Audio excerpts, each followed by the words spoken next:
আসসালামু আলাইকুম ফ্রেন্ড, আজকে তোমাদের সাথে আবারও একটা ভিডিও নিয়ে আমি চলে এসেছি। মনে আছে ওই যে মাংস চুরি করেছিলাম, সেই মাংসটাকেই পরে ম্যারিনেট করে নিয়েছি আমি আদা রসুন, একটু হলুদ, জিরে গুঁড়ো, ধনে গুঁড়ো আর একটু গরম মশলা দিয়ে সেটাকে ম্যারিনেট হতে দিয়েছিলাম আমি আধা ঘন্টার বেশি। তারপর হলো আমি কিছুটা চালের গুঁড়ো দিয়ে সেটাকে ভালো করে কোট করে নিয়েছিলাম। আর কোটের মাংসটাকে আমি ভালো করে ফ্রাই করে নিচ্ছিলাম, একদম লো আঁচে ভালো করে এটাকে ফ্রাই করে নিতে হবে, নইলে ভিতরে মাংসটা একদমই কুক হবে না। যাই হোক, এদিকে আমার মাংসটা ফ্রাই হয়ে গেছে। তারপর একটা বাটিতে আমি গুলে নিচ্ছিলাম একটা সস, মানে কয়েকটা সস দিয়ে একটা সস।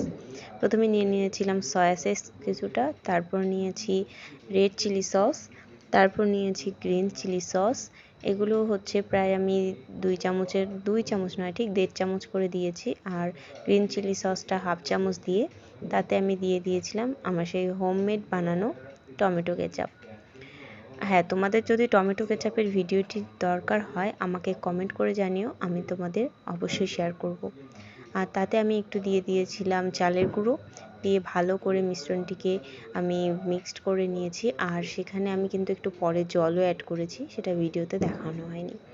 যাই হোক, এবার আমি সেই ভাজা তেলের কিছুটা অংশ নামিয়ে নিয়ে আর অল্প কিছু তেলে দিয়ে দিয়েছিলাম আদা আর রসুন কুচি, যেটাকে একটু ভালো করে ভেজে নিয়ে সেখানে আমি দিয়ে দিয়েছিলাম এই পেঁয়াজ কুচিগুলো এইভাবেই কাটবে। আর সেটা হালকা সেদ্ধ হয়ে আসলে, মানে ঠিক ভাজা হবে না, একটা কাঁচা অবস্থায় থাকবে, আবার কাঁচাও থাকবে না।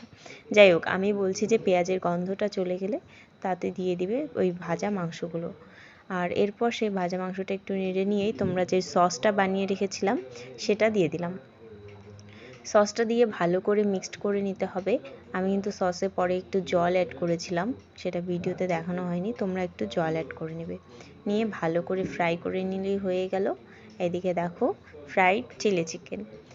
এটা কিন্তু খেতে একদম রেস্টুরেন্ট স্টাইল হয়েছিল। তোমরা অবশ্যই অবশ্যই অবশ্যই একবার ট্রাই করো। আর আজকের ভিডিওটি তোমাদের কেমন লাগলো কমেন্ট করে অবশ্যই জানিও। Bye bye.